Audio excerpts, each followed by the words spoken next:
I want to take the opportunity maybe to talk about, your experience using DM, the positive or the negative. And so it's very casual conversation. Sure. Ryan, on top of that, can, I think, look at your dashboard and maybe can also extract some maybe questions. So I was just looking at you. It looked like you started DM in 2021, right?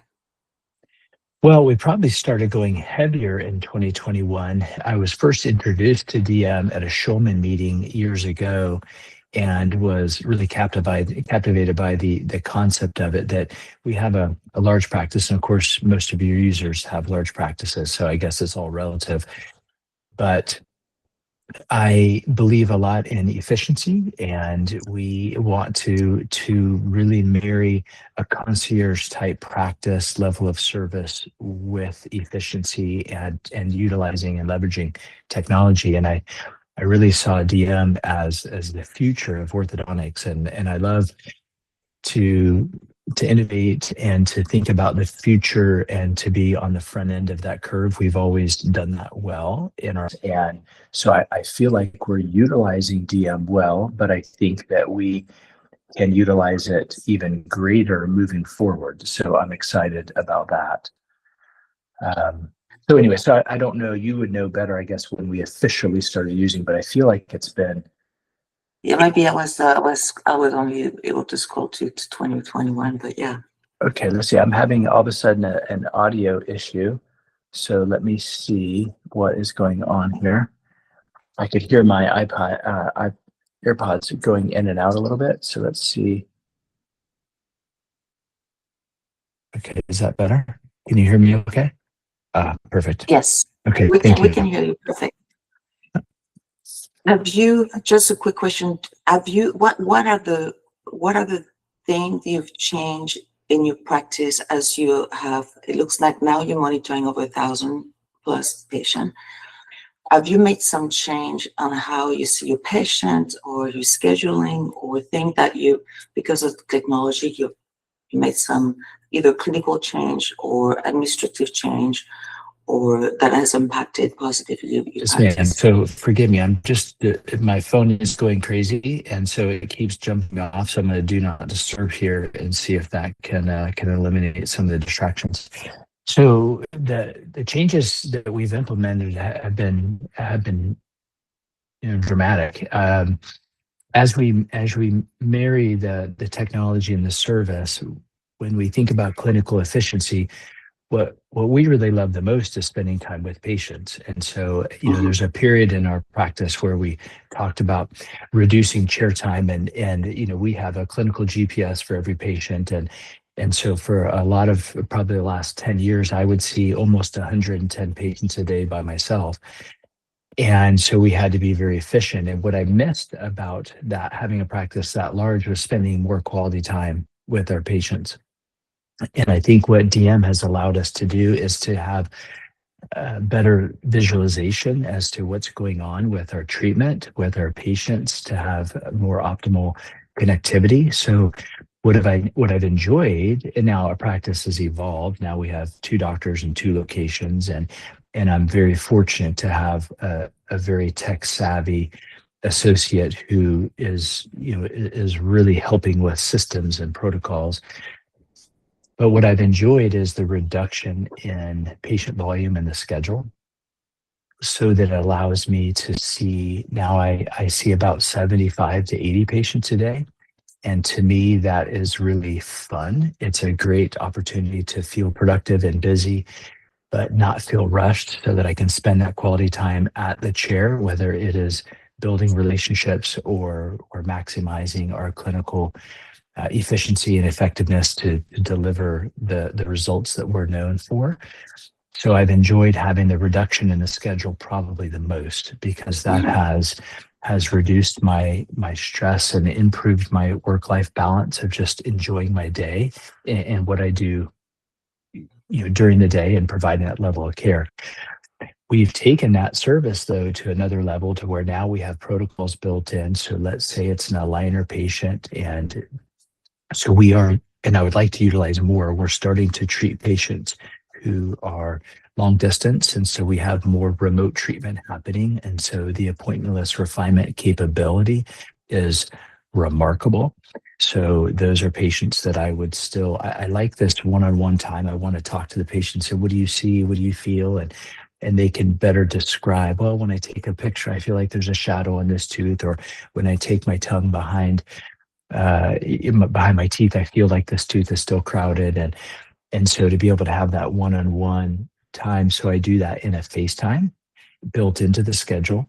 And then we have and you'll have to guide me with the right nomenclature between the difference of Smart Scan Plus and all that, DM Plus and Smart Scans. But, utilizing that technology to then order and plan refinements without them having to come in has been fantastic. But we have built-in protocols now at roughly at week 20 if we have an extended, but we can change it, and we have, to where we can go in and do a video recap. And so we're actually connecting. So we get a notification from our DMC to say, hey, this patient's at whatever requested week 16. And so the doctors can, while we're on the computer having a camera, we can then do a quick report and say, hey, this is going great. I know we're having a little bit of a tough time with that lower left tube, but let's keep it up. Great job. Or, wow, we can see that you're scanning. Your timing of your scanning has been on point, or your brushing has far improved. But it does give us an opportunity for them to see us, that as we're expressing to the patients, hey, we're actually seeing you weekly, so we're keeping a much better handle and eye on your treatment progress. And you can take these scans from the comfort of your own home, and then we can monitor your treatment even though you're not having to come in. So having a better idea, and I think we're just scratching the surface. I think about catching things before a patient comes in. That was a big problem in our practice, where patients coming in with broken brackets, and we would know. And so we had a simple wire change built into our very efficient schedule. And now we had to change that. So we had to do a repair. And how can that really impact our day? How can that impact their time? We're known for being on time. And if a patient's expecting a 25-minute visit, they're expecting to be in and out in 25 minutes. And so if we can't deliver because we're met with a surprise, that's a challenge. And then if you think, okay, well, today all we did was put a Band-Aid on, we repaired, we kept their treatment from going too far backwards. But now what? Now we're not going to see them again for 8 or 10 weeks. And so when we are trying to combine clinical efficiency with their personal time frame, they say, look, we have several international patients with BMW and Michelin and Bausch & Lomb. And so some of them have a very hard stop of when, hey, I'm moving back to my home country in June. And so we can't afford for their treatment to extend. Others may be preparing for a family member's wedding or a graduation or senior pictures. So those challenges can really derail our estimated treatment time and trying to complete treatment on time. When I think about patients that we've known, and so maybe we've treated multiple family members, and so we're willing to so we're in South Carolina, we're still sweet tea and honey. We're not a pay for every single thing. Again, we're an all-encompassing concierge practice. So I don't feel good, for instance, charging our patient $17 for the iPhone or $12 for the iPhone adapter. That's not on point for or on brand for our practice. We're not going to pass through a $12 itemized fee. So that's a point of conversation for another time. But at the same time, we're not going to start charging a patient for scanning when they're not necessarily in active treatment yet. So for those patients where we feel like the conversion is going to be high eventually because we've already treated their family members, it's a huge service to these family members to say, hey, we've taken your 3D ICAT, all the teeth are developing properly. We bring them in typically every 9 months because it's a little less than a year. So if something were to go off course, we catch it a little more than 6 months because we just don't need to see that frequently. But there's a large percentage of those patients that we're just trying to keep that touch point. And we realize that DM gives us a capability of doing that much more frequently. Instead of doing it every 9 months for the patient to come in, we could do it monthly, we could do it quarterly. So especially for those patients that we don't have any 3D concerns, whether we're waiting for the exfoliation of the primary teeth, eruption of adult teeth, maybe 12-year molars to come in, waiting for their pubertal growth spurt, but they don't need to come in. These are Mm-hmm. patients that make, and we estimate an hour to an hour and a half commitment where the parents stop what they're doing, go and pick up their child from school. They have to do the whole checkout process, which is much more involved now, bring them in, and we're making an assessment that it takes about 7 to 12 seconds, to say, okay, this is great, everything's wonderful. And so we feel bad. And so, we maybe put 3 minutes in the schedule, is our time so valuable that 3 minutes is worth more than theirs, so you feel guilty about going in and talking about soccer and football and how grandma doing. And, oh, by the way, your teeth are great. We'll see you in another 9 months. And then they've got to reverse the process. They've got to take Mm-hmm. them back to school. They've got to make up for missed time. And so you think of this major time commitment that patients are doing for us, and it's really not necessary. And so if for those patients that are on the growth guidance, which we don't have enough, but I feel like that's the future Mm-hmm. of being able to communicate with them and monitor them.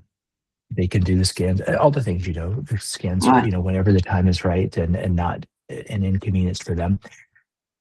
So, that has been great for those patients that we're using it for.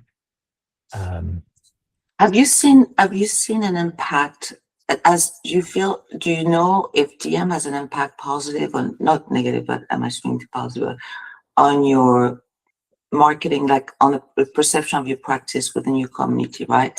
Patient knowing, oh, he's using a cool technology, so maybe bringing you more patients, or have you seen that kind of impact or not? So I think it's on brand for who we are, but it's our responsibility to market that appropriately. And I don't know that we leverage our uniqueness enough. I think we could do better about that. Again, in the South, you've got to be very careful with, we still have state specialty boards. And so we have a labor license regulation board that is pretty tight. And so it's not that they're overly concerned, it's having to manage somebody who doesn't leverage the level of service or technology that we do. And so we utilize that to set ourselves apart, and then they feel threatened by it. So Mm-hmm. we find that we have to be a little bit more on the humble side because of pushback from That's other interesting. competitors. And so that's a little bit of a challenge. I think we could, and I've been burned by that in my career before, so I tend to be on the conservative side. But I think that as we're launching a new website soon, I think we can do better about that. Mm-hmm. Things like social media, etc. Those aren't practice builders in our community. Our town is too small. We had a billboard at one point, and so I have friends in Texas that say that's their number one practice generator. We had a significant Google budget for a while, and it never really pushed the needle. So for us, it's still a community, a small enough community to where it's really more about who's in your practice and how are they helping to market, and then our direct referrals from the dental community. So has it helped? Sure, but it's on brand. I don't, Mm-hmm. it'd be awesome if DM had a way, because, Invisalign did it. Some other marketing companies have done that to where say, hey, we're going to help consumer awareness. And by the way, here are your elite users in your community. We would certainly love to help you do that if that were in your plan. It's a discussion that we have internally, yes, a lot. Sure. So yeah.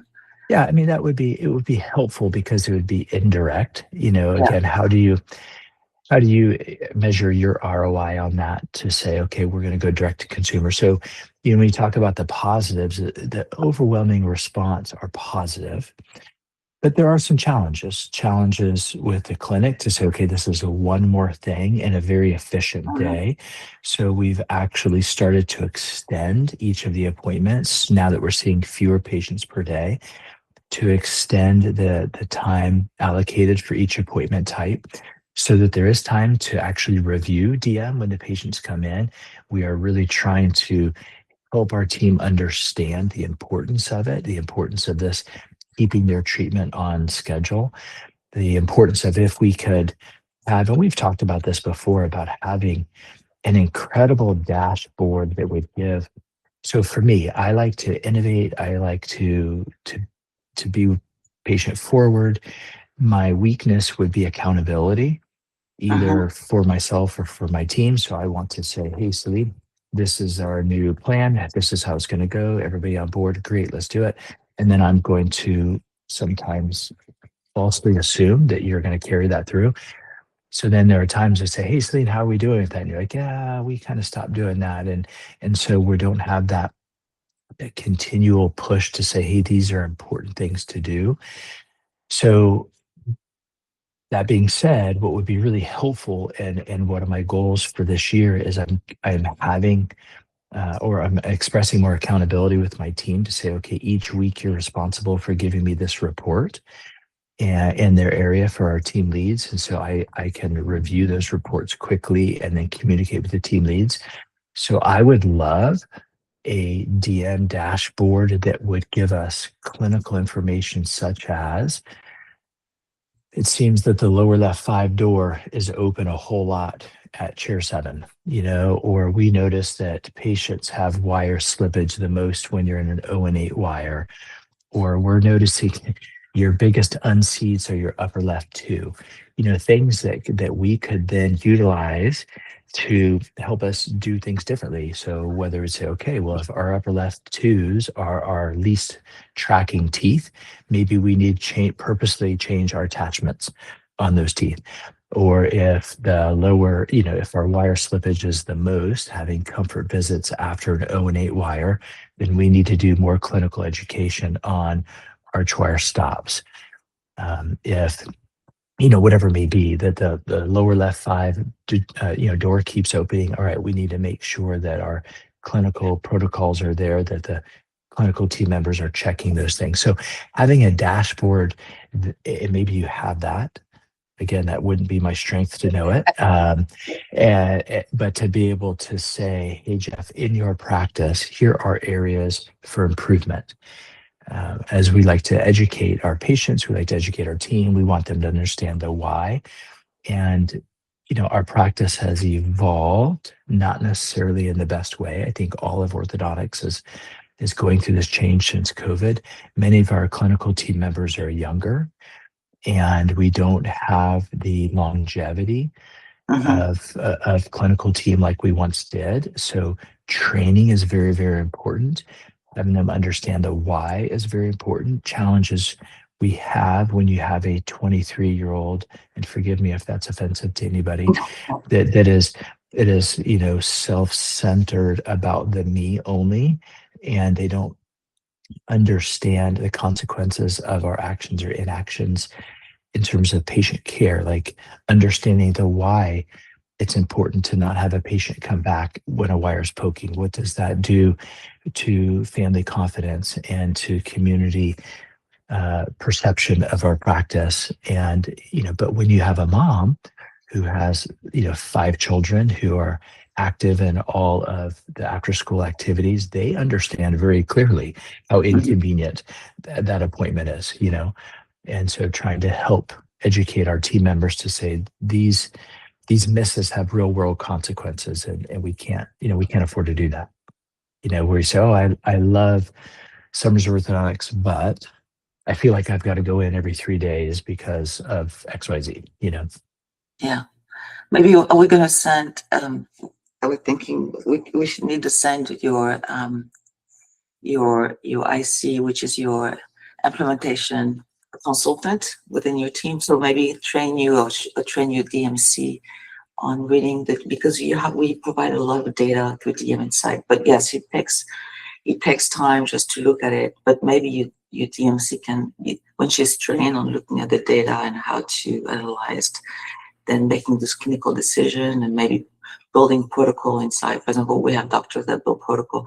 Like they know they have the highest number of bracket debones in week 3 when people are comfortable after Right. wearing braces. So automatically building like, hey, messages like, hey, don't forget, you still cannot eat corn or whatever, right? Kind of Right. things like that. Yeah. Yeah, that'd be helpful because we do find it's interesting, generally around month 12 of treatment. Now you're in your finishing wires and they're much more comfortable. They hadn't had a bracket break in 11 months. And so they're like, hey, Mhm, I'm really good at this braces thing. And then they get comfortable and those problems actually have a greater negative impact on their treatment mhm, than at week 3. mhm, Because, if and again, DM helps us to catch that when it mhm, happens, as long as they're scanning on time, which is a mhm, challenge for them to understand. So again, it's really on our team to help the patients understand the importance of DM to their treatment. And so we still have areas to improve there so that they understand the value that we're giving them to keep their mhm. treatment on schedule. But the challenge can be either a late scan or somebody who scans on Thursdays.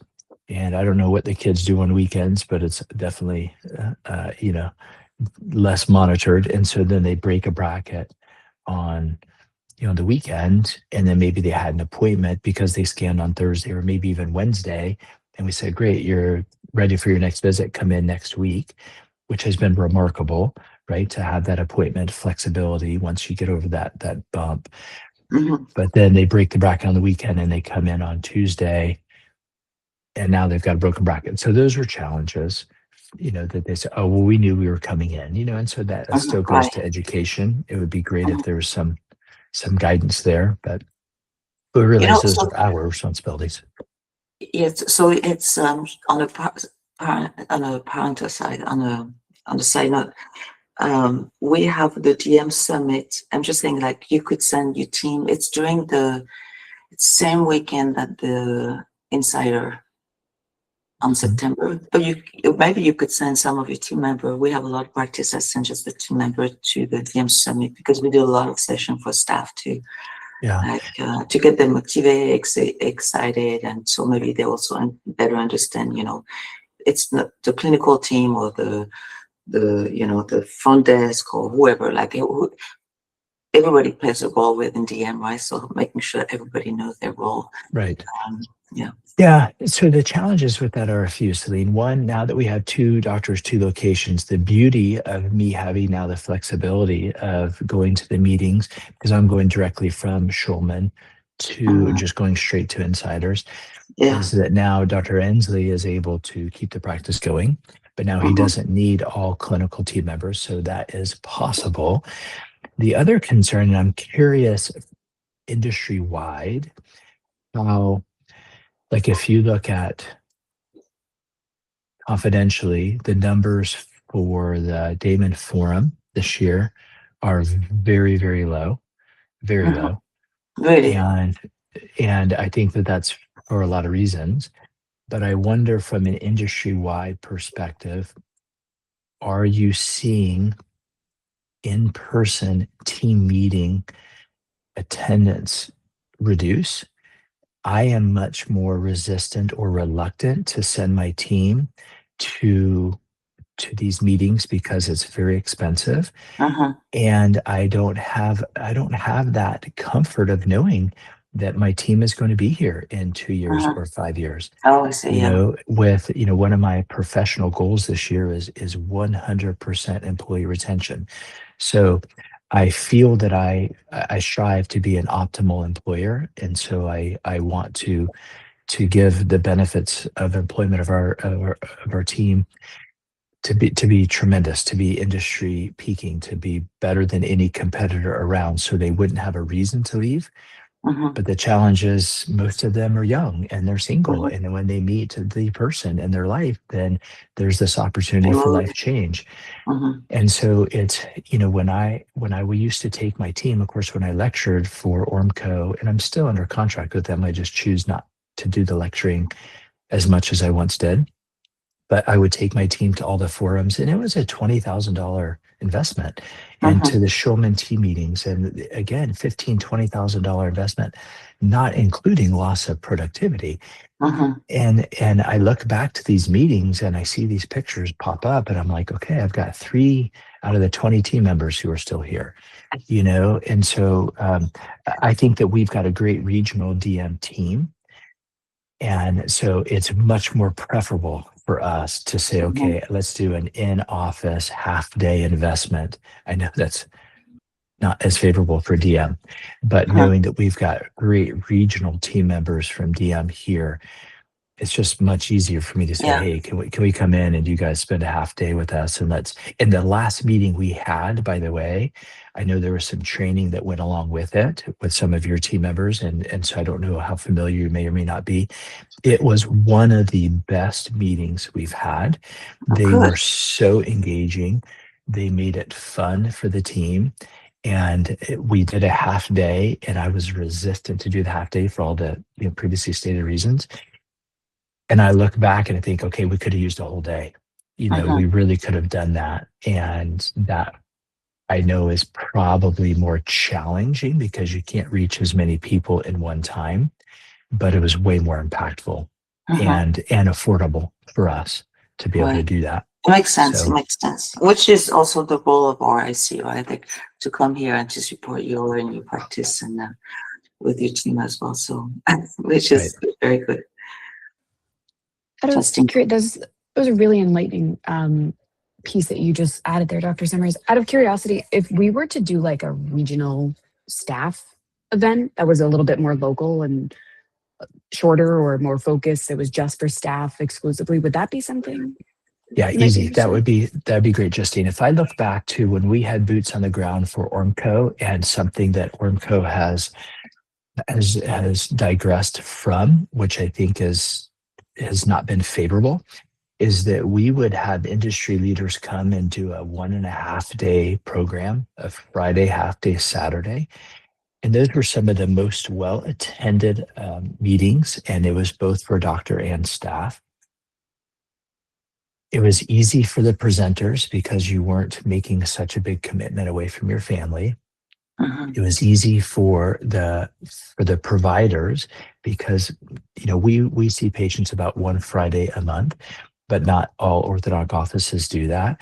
So for me to take a half day Thursday, drive to Charleston, have a fun offsite Friday, Saturday, Thursday, Friday, come home Saturday afternoon, it would be a great team building opportunity. You could really leverage that, Justine, really well to mesh. Hey, this is DM sponsored, DM centered, but maybe you even give opportunities in there to say, hey, here's 1 or 2 hours in a day where you get a breakout with your own team and do something as just a direct team building. But I do think that having staff collaboration is really, really energizing. It can be super beneficial. Just like when we go to these meetings, we love to hear from the presenter. That's great. But sometimes the biggest value of the meetings is at the bar or at the restaurant, at lunch, where we say, okay, so what did you guys do when you had this happen? Or I remember telling you, or what are your new t-shirt designs? Like these are things like we need to talk about today, and so when you have treatment coordinators being able to sit around and say, oh my gosh, that's a great idea, and bring that back, I think that would be very valuable. The things to keep in mind, which you probably know, Justine, is that when you do that, you do want to bring an out-of-town expert in. So obviously you would have your regional IC, you would have your reps who are there to service their clients and doctors. But then you have an out-of-town expert that always brings more validity and less resistance. That, if my biggest competitor were presenting, I'm less excited about having my staff go, well, maybe I should go work for that guy, and so there is some value in bringing an out-of-town perspective, which is good. So anyways, I think that would be highly successful. So I'm curious what your numbers are looking at like. So where is your meeting, by the way? So it's funny, lesson learned from last time was a year and a half ago, 2 years ago. We're making in Dallas Central Hub. Right. Yeah. And we've selected a hotel that was affordable. Our goal was to go below 200 just for the staff, right? Because Right. we see the value. So making sure that we don't want to put any barrier for, right now we're just starting opening. So it's in September. So I'm hoping to get at least 300 attendees. I mean, it's not as big as a farm, right? Sure. But That would be amazing. that would Yeah. be amazing. Well, Yeah. the good news is we see a lot of, and we have a lot of example of practices that attended the meeting, especially bring the staff, and it was, even for the staff, it was like, oh wow, because DM is really a part of the change of DNA within the practice, right? It's like Yes. from how you answer the phone, and how you do the TC consult, and how your clinical team is seeing the patients, and the charts, and how to get engaged and the patient excited and things like that. So Yeah. they're I think great, that, I think, great input. yeah. So, the interesting thing too with travel with staff is, like you said, the hotels. So just in the world that we live in, trying to be correct in my statement of just saying it's difficult now to even think about housing, Mhm. of gender. And can you have multiple people share a room, Oh, I see. Yes, even if they're yes. the same gender? Mhm. I mean, it used to be we would put four of our female team members, they would share two queen beds, and it was a great vacation for them, and they loved it. And now, that's not acceptable to do Yeah. that anymore. And so you think, okay, do we have to ask questions of, are you comfortable sharing a room with somebody else? And if the answer is no, then you think, okay, well, do I want to spend $200 per, Yeah. Yeah. per Yeah. employee per night? And so Yeah. it's just an interesting challenge It is. that Yes. was not once there, you Yes. know. That's very interesting. Yeah, and so from a small business owner, it's just an expense Yeah. that is difficult, because we do look at each of just our each Right. line item and say, okay, is there really a value Mhm. in return on that? So I think, picking areas, Justine, that are regional within a 3-hour drive, I would say not more than a 3-hour drive, because you could work a half day, drive, have dinner together as a team. That would be fun. DM could host a Thursday night social, just like you do, at other events. You have an all-day meeting on Friday, and some sort of event Friday night, Saturday morning breakfast, and then finish up, maybe even to go lunches, and everybody hops in the car and drives home on Saturday to be with their own families. I think that would be really successful. So if you pick areas and say, okay, within a 3-hour radius, what does that look like? Destination cities. So, for us, Charleston, Greenville is now a destination city. So happy to help you host that if you wanted to. Asheville, and um, doing other fun things outside of the classroom, events that maybe somebody wouldn't be able to do. But I think that would be really, really successful. That's But I good understand input. more costly than Yeah. doing one, national meeting.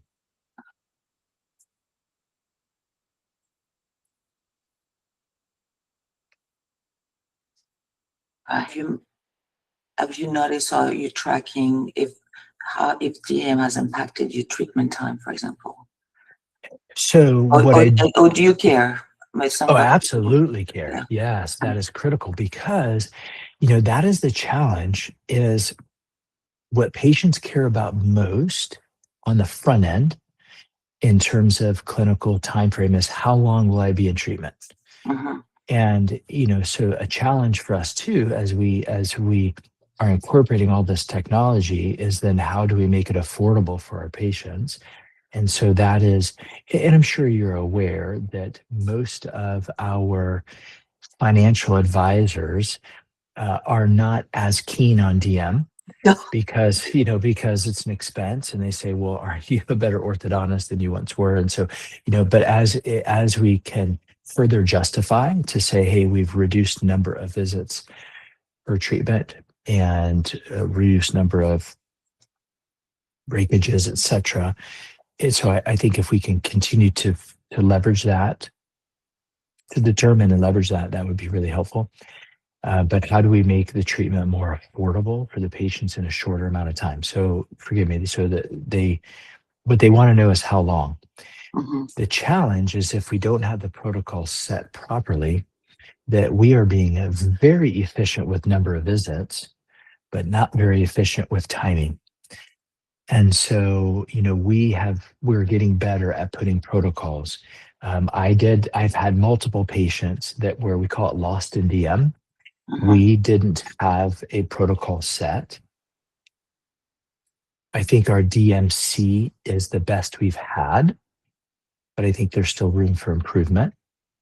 And that could be a really important educational component too, Mhm. is for you to focus on your DMCs to have a regional meeting. They're already used to the digital world. So for them to have a regional meeting and how can they provide better service, I think many of us would be super excited to Mhm. invest a half day training into our DMC for that. Because many of these DMCs are working for multiple doctors and we can share that expense. So that would be really, Right. really easy to do. But we've had multiple patients who were lost in DM who were gone for 9 months and they show up 9 months later. And that is kind of a hard swallow, kind of vomit in your mouth feeling when you think, oh my gosh, this patient has been scanning and we have not done our job, and so you just feel as a healthcare provider that we have failed. But they show up and you go, well, good news is you're almost done, and you think, okay, what have I, what would I have been doing during this time that, and the parents say, well, my daughter's been the one doing all the work. And I say, well, actually, the diagnosis, the treatment plan, the execution of that treatment has been flawless. Your daughter has done an amazing job of monitoring the treatment.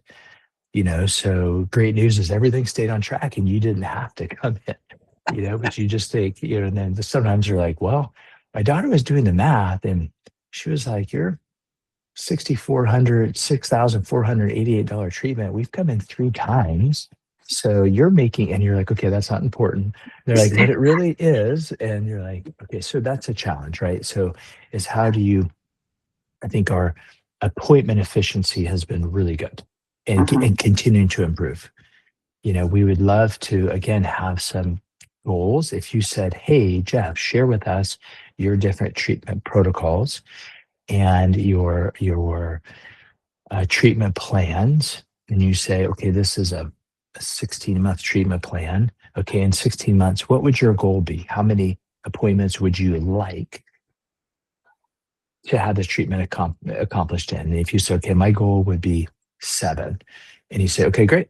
So now your goal is 7. Here's 1, here's 2, and so that way on our dashboard, if you will, for that patient, you can say, hey, you're in quarter 1, you're in quarter 2. Yeah, and so that also, by the way, and I'm going to go way back, probably 15 years that I worked with a really technology forward orthodontist who is still a colleague and friend of mine. He was one of my instructors in my residency. And he developed a practice audit. And so as we're thinking about building our schedule, we think, okay, let's just say you took a 24-month treatment plan and you broke them up into quarters, 6 months, and then overtime. So you say, okay, in quarter 1, you're going to see those patients roughly every 10 to 12 weeks, maybe 12 to 14 weeks. So you can build your schedule. And then, but by the time you get to quarter 4, now you're in finishing wires, you're trying to help them out of treatment. You really could see those patients every 4 to 6 weeks. Now you're into overtime. Like your goal, everybody's goal is to wrap up this treatment. So then you think, okay, in my practice of say 100 patients, how many are in quarter 4 or overtime? How many of those patients do I need to see every 4 weeks? And that could help you build your schedule. Mhm. Erin Moad with Hummingbird Associates, and she hasn't retired yet, but she is a rock star consultant. But Oh. she was very good at building your 8-week schedule. And so she was good at looking at your practice and saying, okay, 8 weeks out, if patients are average 8 weeks in the schedule, you're building an 8 week calendar, and I have X number of patients that need to be seen on a 4 week rotation that I need to fit in there twice. And I have patients that are on a 10 to 12 week schedule and I need to see them 0.7 times, 0.75, And so that would be a great piece of information as we build our calendar. There were certain times when she would come in and say, yeah, you need to take that week off. And I was like, what do you mean? I only have 10 clinical days that month. And she says, yeah, but based on your 8 week calendar, you're not going to have anybody who needs to come in. And so we actually see that happen in our practice, that I miss her guidance in that regard. There are times that we come in, like for instance, you come in off of a break. So we took almost 2 weeks off for Christmas. So we know January is busy. But even before, you might have 1 week in November that you're like looking around going, where are our patients? We have this ginormous staff, both the offices open, and we've got 45 people on each schedule.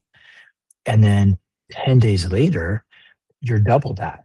And you think, okay, why did that happen? And I think it could be more predictable.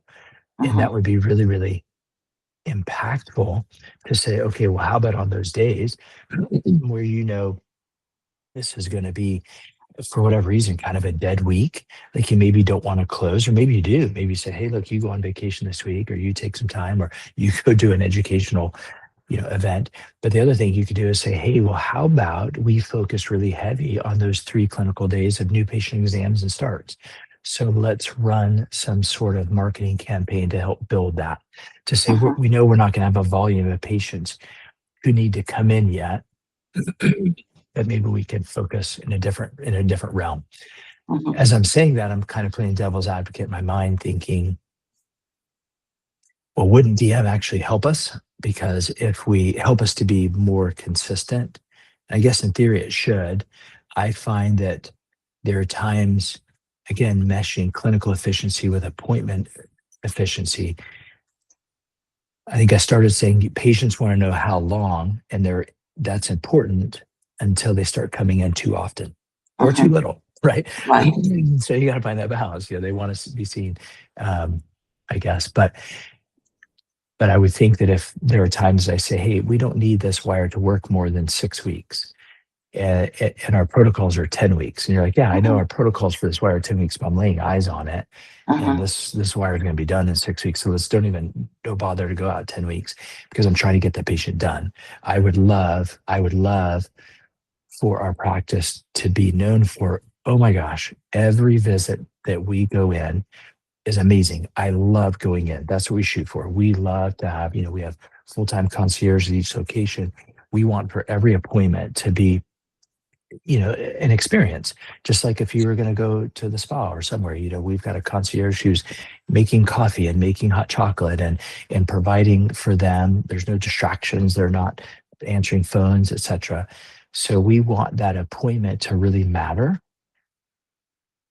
And we would love for them to say, and I only had to go in 7 times and I finished it in 11 months. Like this was like win, win, win. And, somebody goes, yeah, but they're not in network.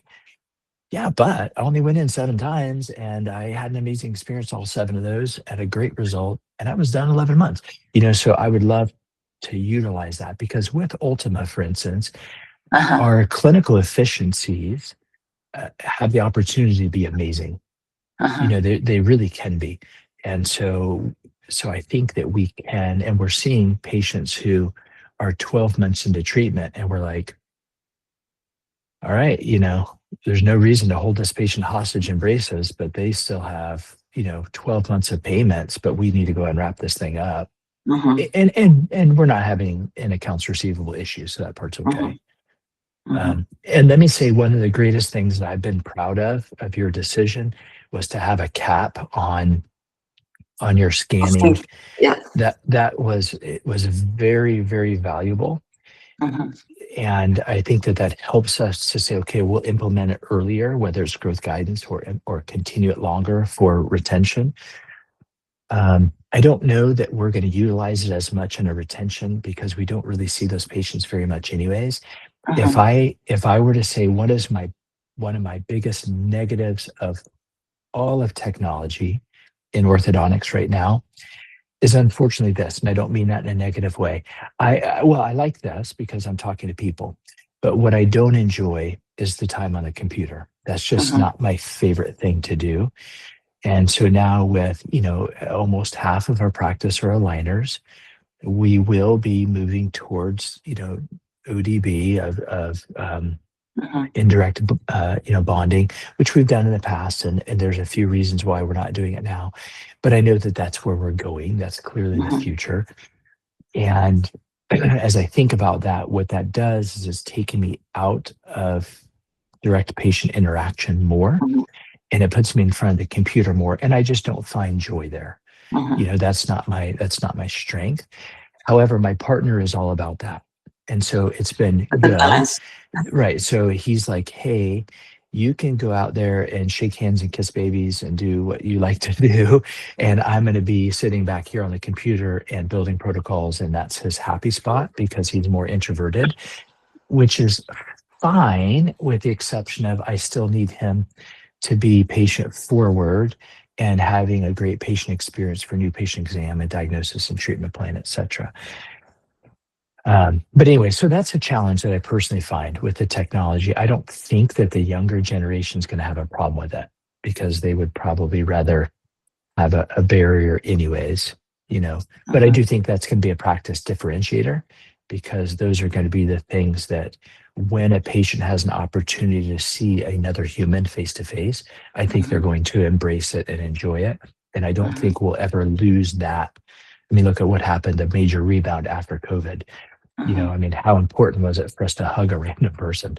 Just like I just want to have this human interaction because that's in our DNA. That's in my belief. That's how we were made. But anyways, sorry, I digress. But that's good.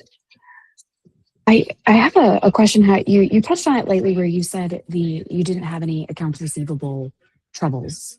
Did you have to make any changes? I know some practices that use that as their concern to get started or concern to give it to all patients. Did you have to make any changes to accommodate? I don't think we made any direct changes, Justine, for DM. We've always been an industry leader. We were the second in the world to get an ICAT Flex. So we built that protocol for the FDA and did all the testing for them. We have been early to adopt all these technological advances. First ones in the area to do passive subligation. So we've always used more expensive tools, in our armamentarium. So therefore we've had to be more flexible in our financing, if that makes sense. So we've never been in network with an insurance company, and we hope that we don't have to because we don't want somebody to regulate how we treat our patients. So we've had to be more flexible with our financing anyhow. And we did go through a period where we did have an accounts receivable problem, but that was our fault, not a patient fault or poor choices. It was just lack of oversight. And so that's been cleaned up. But our accounts receivable has been okay. So we do flexible down payments. We've been doing $500 down forever. And if we have somebody that, says, look, I can do $200 a month, I can pay $250 down today and $250 down next month, and then $200 a month. That's OrthoFi's sweet spot. It's just under $200. And we don't use OrthoFi, but that was developed by friends of mine. And so, we've benefited from their research. So, we've been doing that for a long, long time and extending treatment out. Again, another reason why we don't mind an in-person, we do 2 retainer checks generally, one at 3 months and one 6 months following. So it takes you 9 months post debond anyhow. So, it does give an opportunity for some accountability, so that patients still realize that they're in treatment. I think we're accustomed to that. We're still driving the truck. We're still living in the house. That I think that hasn't been a major problem. Like, hey, I paid. I got my braces off. I'm out. We haven't seen that as a problem. I think the next thing for us to do is to not. I think we're leaving money on the table by not charging interest, but I don't think Orthify shows that patients don't care about that actually. That they're fine to do an extended treatment or an extended payment plan, and they don't worry about an interest on it. They just want to know how much is it per month. But we haven't been able to incorporate that very well. But we haven't tried actually. So we have a lot of doctors, like you say, you're doing some observation patient. We have a lot of doctors that charge a fee for observation, like you can charge $2.99, for example. But then once the patient start full treatment, you can deduct that from the patient. So you kind of put like that little upfront, you monitor the patient, like it's either between prior to phase 1 or either in between phases. Yeah. I mean, especially prior to phase 1, right? So you don't have the patient yet in part of your patient pool, and it's a good way. And then you feel like with a cap fee, you know that you can start early with monitoring and up to retention. Yeah. So I believe in that concept fully. I think, Celine, that's the way it should be. I think that when, as orthodontists, we started to give away our resources was really a detriment. And I don't know that we can ever go back from that. So, not charging for new patient exams, not charging for those observations, that was a mistake. And I don't know that we can ever go back from that. So I don't think that would work in our community. I think that people would seek other opinions. And again, especially at the beginning, if you have somebody who's new to orthodontics, the parents never had treatment, maybe they don't really understand the value of it. We see that frequently, somebody whose teeth aren't perfect and they're like, and I'm fine, and they don't see what we see necessarily. And so the dentist says, hey, your daughter needs to go see an orthodontist. And so they just come. If we were to start to charge for that, they would find somebody else very quickly. Yeah. I think it would be easier to do that for somebody who's been through our practice for years and to say, hey, we're going to start charging for this to monitor. I think their buy-in and knowing that, hey, I'm going to choose you anyway, so I might as well go ahead and get ahead of this because it makes my treatment, more affordable. I think you could get more buy-in there. But then the downside is, okay, well, how are we doing that fair? I'm charging you, but not her. And, the other thing is I don't like to be a bank for a patient when they say, hey, I've got this HSA and I use it or lose it. And I've got $1,500 I put away and I know my kid's 2 years out, but can I go ahead and pay you $1,500 now? And then what? What if he gets transferred or, they move and so now I've got to reimburse. So I don't really want to hold that money for a patient just in case of unforeseen circumstances. So I get it. I just don't think it's going to work in our area. There are Dr. Neese, who is, we actually share. So I referred our DMC to Neese, what's called nth degree. So Neese and Thomas, Eric and I have been friends. We're not competitors. Twice a year, we'll have an overlap of a patient, but we're the closest two doctors in Schulman and in Insiders. And so he recommended me into Schulman. I recommended him into Insiders, and we've had a great friendship relationship. So we share a DMC. He at one point charged $100 for an adult exam. And so what he found is his number of adult exams reduced, but his case acceptance and number of active adult treatment increased. And so, but what's interesting is that he abandoned that and he didn't really have a good reason why. I think it's when Dr. Thomas joined and she felt she was younger then, and just like, well, nobody else is doing that, so we can't afford to do it. And now his practice has expanded. And so they no longer do it. But I have certainly entertained that idea. Could you develop a program like that? But that's, neither here nor there. So Celine, I agree with your statement, your idea. The concept makes perfect sense. And I think orthodontists have ruined it for ourselves. And I don't know that I don't know that we could go back yet. Yes. with some sort of economic change, maybe, Mhm. but I don't think patients will buy into it. Yeah. Brian, do you have any other question that we have not tackled, maybe, or? No, I think everything is clear to me.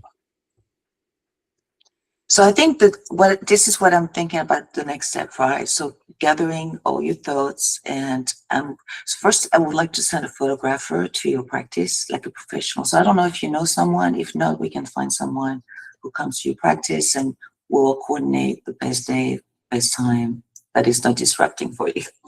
Sure. Someone who will probably take photos of you, maybe your partners, your team, and so will be used for the cover and for inside.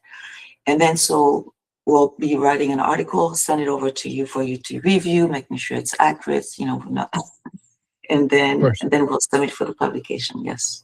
Yeah, so I'm very familiar with that, Celine. We've done that a few times in our practice. We've been really blessed, so I'm happy to do that. We do have a couple of photographers that we can recommend. One who's done it for us a few times in the past.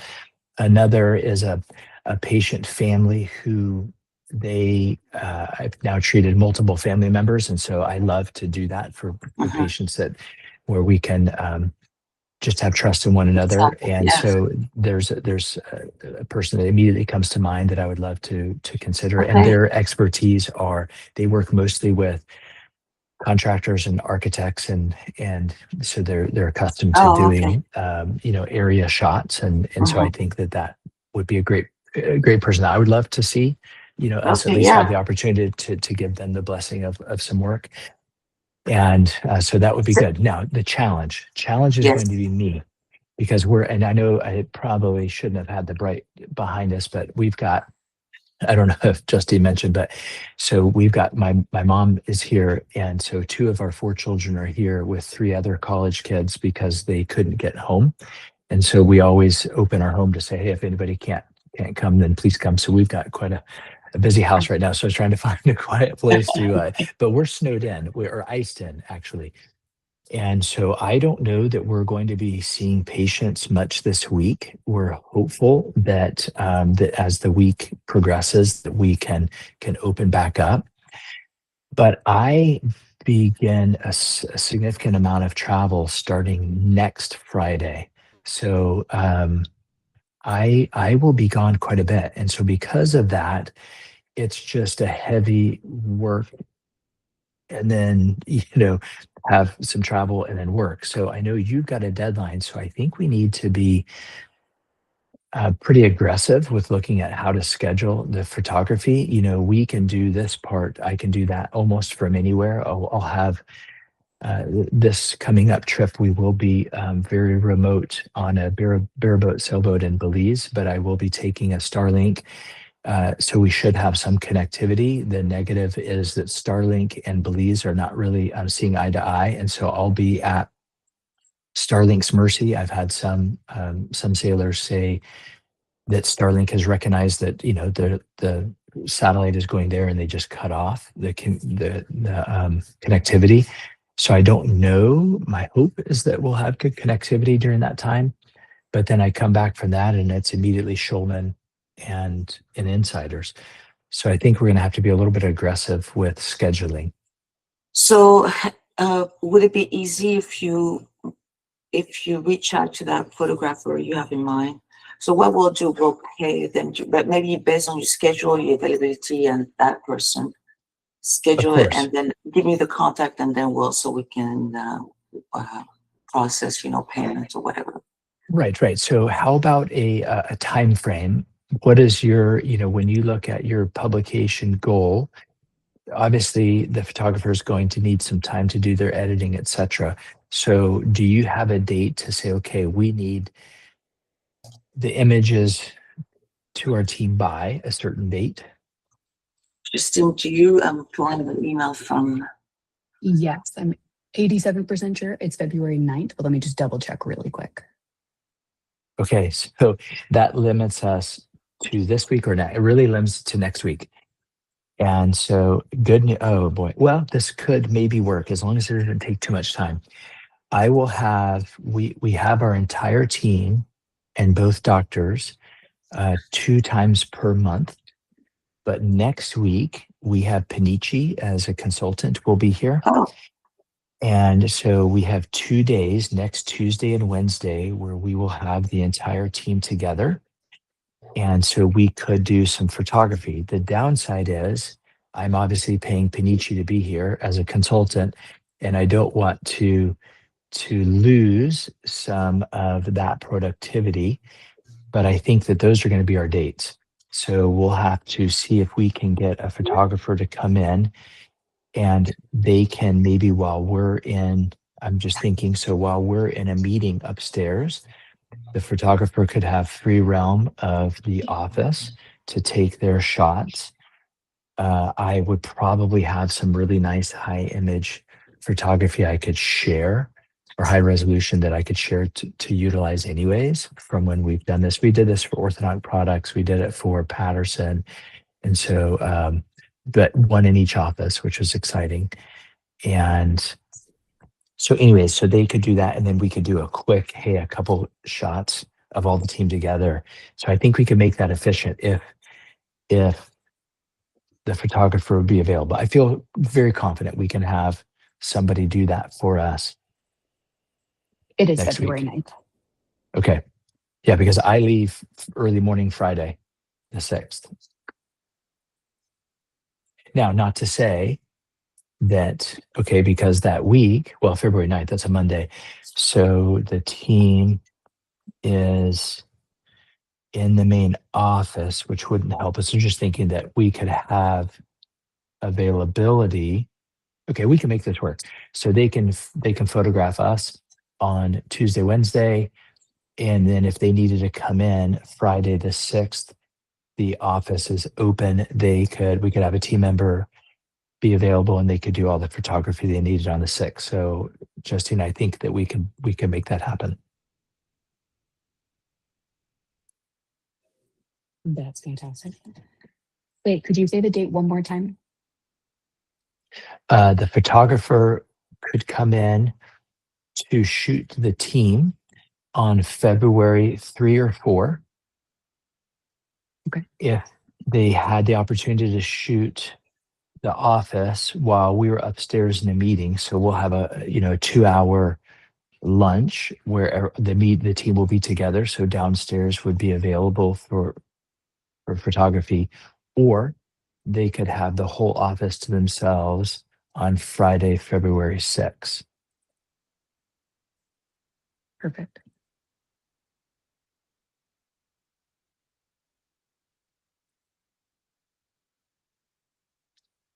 So, again, I can think of who I'd want to call first, and I have somebody that we would call second and third. So I feel confident we can make that happen. Celine, you're muted. because it just as FYI, we collaborate a lot with with Leanne Peniche. So Mm. she's a founder of She Likes DM, and we've done Of course. educational events. So Yeah, so we've been a client for some time. We didn't get where we are because of me. We've had amazing consultants throughout my career to help guide us, and so we've been very blessed. And so Panichi's been instrumental in that. I'll tell you, if just reading your facial expressions, I'm not sure if you're familiar then with Karen Moad and Hummingbird Associates. They're very different consultants. They are very dolphin management heavy, but all about systems and the business of orthodontics. Karen has got to be approaching retirement, but her daughter Tracy has probably for the last 10 years really become instrumental. So they do a lot with TC's management. And I haven't had Karen as a consultant since probably 2016. And I really miss her. But many of these consultants don't want to play in the same sandbox at the same time. So I know, we've been a Panichi client for some time. And but again, at this stage of my career, I've realized that they work for us. And Yeah. so, I don't really say that you can't really determine, like, if you don't want our business, that's okay. So, but we would be happy to utilize you in these areas. And I'm going to utilize another consultant in these areas because this is my practice need. And so I think Aye. that when we take control of that situation, then they're okay. It's going to be Yeah. fine. Yeah. We can all be successful together. It's going to be fine. Very good. Well, thank you so much for your time. So we'll Very hear welcome. back from you for the photograph, and thank you so much for your time. And now we're going to be working on the article now. That sounds good. Well, I look forward to moving forward together. If you have any questions, thoughts, don't hesitate to let me know, but I'll fire it off in email real quick and let's see if we can get this photography set up. Thank you so much. Thank you. And You're welcome. have a great rest of your day, and hopefully Y'all not take too care. much snow. Yeah, Bye. yeah. Well, Justine's the one who's got the bulk of it. So she's Yes. she's going to be the one who needs the prayers. That's it. I'll dig myself out and you thaw your way out. Yeah, exactly. All right, Exactly. perfect. All right, y'all. Take Thank care. you again. Bye. Bye. You're very welcome. Bye. Bye.